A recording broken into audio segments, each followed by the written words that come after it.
हामी यो नयाँ फारम जुन छ अद्यावधिक गर्ने र नयाँ फारम हामी सबै तहमा पुर्याउँछौं र सदस्यता वितरणको लागि 165 निर्वाचन क्षेत्रमा प्रतिनिधि खटाउने काम गर्छौं। 2083 साल वैशाख 1 गतेदेखि वैशाख मसान्तसम्म 1 गतेदेखि मसान्तसम्म 6743 वडामा क्रियाशील सदस्य वितरण गर्ने काम अद्यावधिक गर्ने काम हुन्छ। सबै वडाले जो पार्टीको साथी क्रियाशील बन्न चाहनुहुन्छ त्यो वडामै जानुपर्छ, वडामै गएर फर्म भर्नुपर्छ। बाँकी रहेको सबै कुरा डिजिटली हुन्छ। सबै कुरा त्यसको इन्फ्रास्ट्रक्चर हामीले तयार गरिसकेका छौं। वडाले नै आइडी पासवर्ड पाउँछ र वैशाख महिनाभरि हामी 1 महिना सदस्यता अभियान सञ्चालन गर्छौं। जेठ 1 गतेदेखि 15 गतेसम्म प्रतिनिधि सभा र जिल्लामा पठाइसक्ने काम हुन्छ।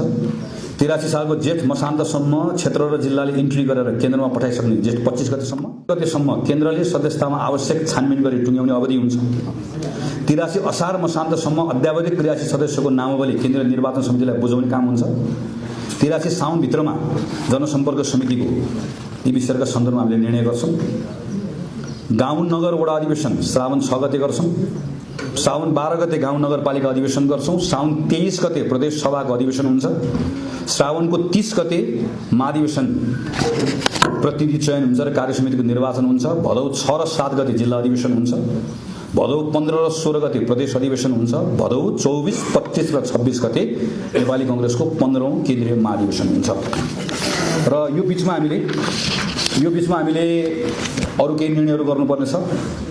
भातृ संस्थाको बारेमा, जनसम्पर्क समितिहरुका बारेमा, जसले अधिवेशन सम्पन्न गर्नुभएको छ अधिवेशन सम्पन्न भयो, अधिवेशन सम्पन्न नभएको सन्दर्भमा के गर्ने भन्ने बारेमा अहिले निर्णय गर्ने भन्दा पनि यसका बारेमा थप अलिकति छलफल गर्नुपर्ने छ। त्यसपछि हामी निर्णयमा पुग्नुपर्ने छ। अहिले पछि छलफल गरौँला यसको बारेमा।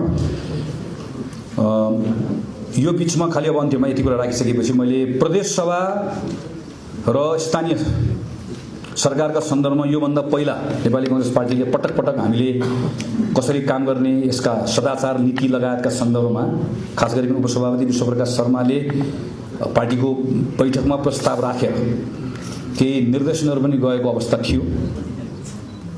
यो आजको बैठकबाट हामीले निर्णय गरेर प्रदेश सभाका सन्दर्भमा पनि, प्रदेश सरकारका सन्दर्भमा पनि, स्थानीय सरकारका सन्दर्भमा पनि नेपाली कांग्रेस पार्टीले सर्टेन के हाम्रो एथिकल कोडहरू पनि हामी बनाउँछौं।